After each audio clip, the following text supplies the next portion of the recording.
कपड़े पहनूं तो बुरा, ना पहनूं तो बुरा। अब जब कपड़े पहने तो ट्रोल हो गए, कपड़े नहीं पहने तो हो गई एफआईआर। ये सब क्या देखना पड़ रहा है? अच्छा है मैं अंधा हूँ। वो भी सोचते होंगे क्या कसूर है मेरा। कभी कपड़े पहनने के पैसे मिलते हैं तो कभी उतारने के। पैसा ही पैसा होगा। और अब जो कपड़े उतारे हैं तो हंगामा ही हो गया है। कैसे कैसे लोग रहते हैं यार यहाँ पर। अरे भाई, हो गई होगी पैसों की गर्मी, कपड़े भी उतर गए होंगे। अब जो करोड़ों की गर्मी हो तो कैसे नहीं उतरेंगे कपड़े। शाबाश बेटा, बहुत बढ़िया मुन्ना। बॉलीवुड एक्टर रणवीर सिंह अपने न्यूड फोटोशूट को लेकर विवादों में घिर गए हैं। इस मामले में मुंबई में रणवीर के खिलाफ एक एफआईआर दर्ज हुई है। रणवीर ने यह फोटोशूट हाल ही में पेपर मैगजीन के लिए करवाया था। इसकी तस्वीरें सोशल मीडिया पर शेयर किए जाने के बाद से ही इस मामले पर हंगामा मच गया है। हंगामा सिर्फ सोशल मीडिया पर ही नहीं, हर जगह है। देखा आपने लापरवाही का नतीजा है। तो चलिए जान लेते हैं क्या है रणवीर सिंह के न्यूड फोटोशूट का विवाद। अक्सर अपने कपड़ों के लिए चर्चा में रहने वाले बॉलीवुड एक्टर रणवीर सिंह इस बार न्यूड फोटोशूट कराने के बाद विवादों में आ गए हैं। इस तस्वीर में रणवीर सिंह बिना कुछ पहने एक कालीन पर लेटे हुए दिखाई दिए। वहीं एक और तस्वीर में वह केवल अंडरवियर पहने नजर आए थे। एक इंटरव्यू में रणवीर ने यह तक कह दिया था कि वह 1000 लोगों के सामने न्यूड हो सकते हैं। क्या कर रहे हैं यार तू? तो मजाक है क्या? जब बात करोड़ों की हो तो क्यों नहीं होंगे न्यूड। रहा नहीं जाता, होगी पैसों की तलब। आपको बता दें कि रणवीर सिंह के न्यूड फोटोशूट पर एफआईआर दर्ज हुई है। तो चलिए जान लेते हैं कि एफआईआर क्यों दर्ज हुई। रणवीर सिंह के न्यूड फोटोशूट के खिलाफ मुंबई के चैम्बूर में एफआईआर दर्ज करवाई गई है। शिकायतकर्ता ने आरोप लगाया है कि इस फोटोशूट से रणवीर ने महिलाओं की भावनाओं को आहत किया है। मैं क्या करूं, फिर जॉब छोड़ दूं? यह एफआईआर मुंबई स्थित श्याम मंगाराम फाउंडेशन नामक एनजीओ के संचालक ने दर्ज कराई है। शिकायतकर्ता ने रणवीर के खिलाफ आईटी एक्ट समेत आईपीसी की कई धाराओं के तहत केस दर्ज कराने की मांग की थी। इसी शिकायत के तहत उनके खिलाफ कार्यवाही की गई है। साथ ही रणवीर के खिलाफ महिलाओं की गरिमा को ठेस पहुंचाने की इरादे के तहत भी केस दर्ज करवाने की मांग की गई थी। तो साला ये दुख का खत्म नहीं होता बे।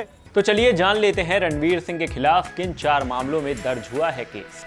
रणवीर सिंह के खिलाफ इंडियन पिनल कोड यानी आईपीसी की 4 धाराओं 292, 293, 509 और 67A के तहत केस दर्ज हुआ है। अब एक एक कर इन चारों ही धाराओं के बारे में जान लेते हैं। आईपीसी 292 ये कानून अश्लील मटेरियल की बिक्री, प्रदर्शन और सर्कुलेशन पर रोक लगाता है और इसके उल्लंघन पर सजा का प्रावधान है। इस कानून के मुताबिक कोई किताब, pamphlet, paper, writing, drawing, painting, representation, figure या कोई भी अन्य चीज अश्लील मानी जाएगी अगर वह कामुक है या कामुकता बढ़ाती है। साथ ही अगर ऐसी चीजों का प्रभाव ऐसा है जिसे पढ़कर, सुनकर और देखकर लोग भ्रष्ट हो सकते हैं तो उन्हें अश्लील मटेरियल माना जाएगा। इस तरह के मामलों में पहली बार दोषी पाए जाने पर 2 साल की कैद और 2000 रुपए के जुर्माने की सजा होती है। दूसरी बार दोषी पाए जाने पर 5 साल कैद और 5000 रुपए तक के जुर्माने का प्रावधान है। आईपीसी सेक्शन 293 अगर 20 साल से कम उम्र के किसी व्यक्ति को अश्लील सामग्री बेचता, दिखाता या बांटता है तो इस कानून के तहत उसके खिलाफ केस दर्ज हो सकता है। पहली बार दोषी पाए जाने पर 3 साल कैद और 2000 रुपए की जुर्माने की सजा। दूसरी बार दोषी पाए जाने पर 7 साल की सजा और 5000 रुपए जुर्माना हो सकता है। आईपीसी 509 अगर कोई व्यक्ति किसी महिला की शील या लज्जा भंग करने वाली कोई चीज दिखाता या ऐसा कुछ बोलता या दिखाता है जिससे महिला की गरिमा का अपमान हो तो इस कानून के तहत केस दर्ज होता है। इसमें 3 साल तक की कैद हो सकती है, साथ ही जुर्माना भी देना पड़ सकता है।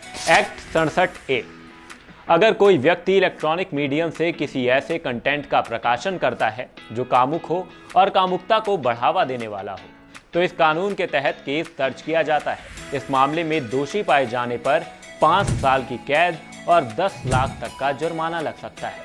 वहीं दूसरी बार दोषी पाए जाने पर 7 साल की कैद और 10 लाख रुपए तक के जुर्माने की सजा हो सकती है। अब रणवीर सिंह के मामले में आगे क्या होगा, सबसे बड़ा सवाल यही उठता है। एफआईआर दर्ज होने के बाद पुलिस ने कहा है कि वे मामले की जांच कर रहे हैं। इंडियन एक्सप्रेस रिपोर्ट के मुताबिक रणवीर सिंह के खिलाफ तत्काल कोई कार्यवाही की संभावना नहीं है। सूत्रों ने कहा है कि पुलिस इस मामले में अभिनेता का बयान दर्ज करेगी। रणवीर सिंह के पास अदालत का दरवाजा खटखटाने और केस खत्म करने की मांग करने का भी विकल्प है। अब वही होगा जो मंजूर अदालत होगा। I am sorry, बाबू। 2 साल पहले आपको बता दें कि न्यूड फोटोशूट मामले में मिलिंद सोमन पर भी FIR दर्ज हुई थी। वहीं बॉलीवुड एक्टर रणवीर सिंह अकेले ऐसे सेलिब्रिटी नहीं हैं जिनको न्यूड फोटोशूट की वजह से कानूनी समस्याओं का सामना करना पड़ा हो। नवंबर 2020 में मॉडल और एक्टर मिलिंद सोमन के खिलाफ भी गोवा पुलिस ने अश्लीलता फैलाने के मामले में ही केस दर्ज किया था। उनके खिलाफ यह कार्यवाही गोवा में बीच के किनारे न्यूड फोटोशूट कराने के आरोप में की गई थी। इसके अलावा पूनम पांडे, आमिर खान, सोफिया हयात समेत कई सेलिब्रिटी पर न्यूड फोटोशूट के मामले में केस दर्ज किया गया है। ऐसे सेलिब्रिटी और भी रहे हैं, पर चर्चे इस वक्त रणवीर सिंह के ही, जो बोल्ड स्टेप लेकर खुद क्लीन बोल्ड हो गए हैं। बंद करो हाथ जोड़ के। मैं इसी के साथ अभी के लिए सिर्फ इतना ही। आगे भी ऐसी वीडियो से जुड़े रहने के लिए बने रहें हमारे साथ। देखते रहें क्रैकिंग न्यूज़। धन्यवाद।